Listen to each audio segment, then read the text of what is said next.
Pangulong Angeles ng Seventh-day Adventist Church. Kami po ay galing sa Puting Kahoy, Silang Cavite. At kami po ay sumadya talaga para po maka-attend sa inyo pong birthday celebration ng inyo pong anak na si Oliver. Ito po ay hindi baptism. Ang baptism sa Bible dapat po ay malaki na. Jesus Christ, binaptize siya ng 30 years old siya. Kapag binautismo natin ang bata nang wala siyang kaalam-alam, mag-decide o pumili, binibigyan natin siya ng religion na hindi pa niya alam. Kaya naman sa Bible, tinuturo na dapat meron na siyang personal knowledge sa Panginoon.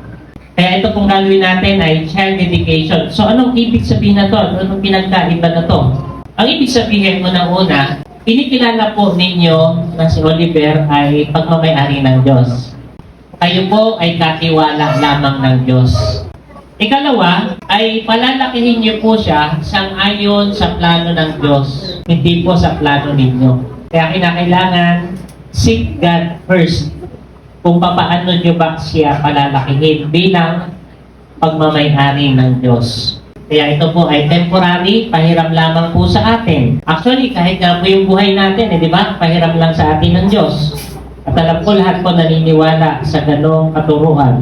Ikatlo, kayo po bilang parents ay magiging model ng Panginoon sa inyong anak. Tuturuan niyo po siya paano mag-pray, paano magbasa ng Bible, at paano sumunod sa Diyos. Huwag niyo pong ine-neglect yung bagay na ito. Ito po ay mahalaga sa kanyang paglago. Nang sa ganon, dumating man yung pagsubok sa buhay niya, huwag nawang mangyari, eh hindi po siya magkaroon ng anxiety, depression, at gusto nang magpakamatay.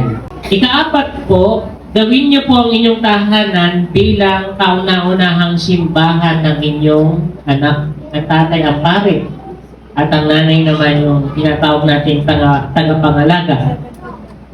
Alam niyo po, ang pinaka-the best na pamana sa anak ay hindi po lote o bahay, kundi pananampalataya. Pag naibigyan po natin sila ng tunay na pananampalataya galing sa Bible, meron po silang buhay na walang hanggan. At yun po ay higit pa sa bilyong piso na makukuha ng isang Pilipino dito sa mundo. Ikalima po, ang kahuli-hulihan, ituro po natin sa bata na ang kanilang halaga ay nakaugat sa Panginoon, hindi sa validation ng ibang tao. So kahit siya ibagsak man sa math, sa English, o kahit sa anumang subject, pero meron siyang pananampalataya, that's the best thing we can do, ang manampalataya sa Panginoon. Dahil aanhin mo ang talino kung wala ka namang Diyos. Pero kung meron kang Diyos, ikaw na yung pinakamatalino na nabubuhay sa mundong ito. Because the wisdom of God is Christ. When you first came into my home,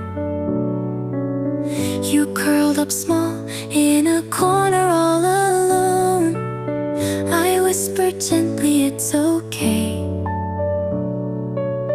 hoping my voice would make you stay.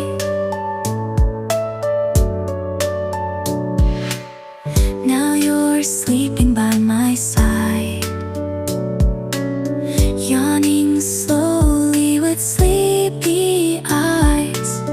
Bit by bit your trust has grown, and that alone makes my heart known. Hello. Alright, so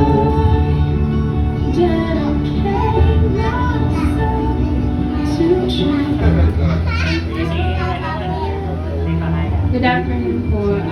Pray ko lang for my OCs to grow up kind and healthy and also God-fearing, and also sana surrounded siya always ng love by everyone as much as I love them. Thank you. it's given, right?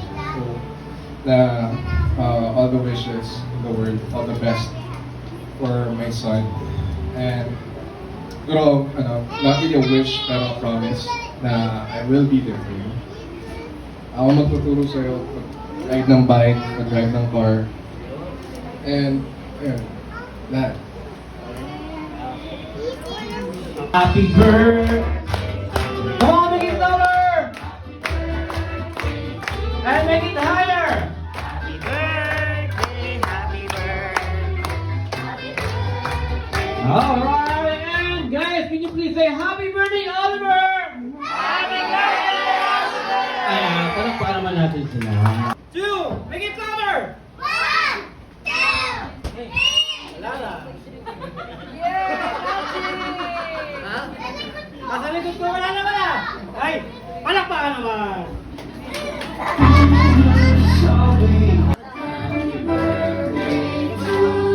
Yung malakas! Yung mataas!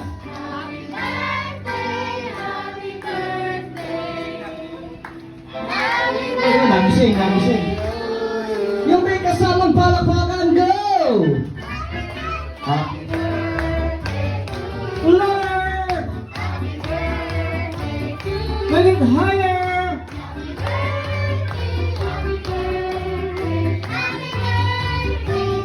Alright. Okay, sabay-sabay tayo. Say happy birthday, Jose! Happy birthday! Okay, mami and daddy, bilang po kami ng tatlo para i-blow niyo yung candle, ha? 1, 2, 3, and blow! Yan. Yes, nahuli po. Okay, mami and dad. Kuha po. Yan. Yes. Oh.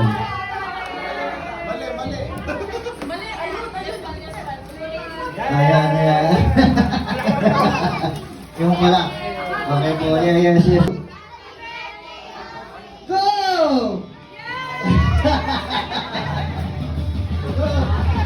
Go, kuya, kuya.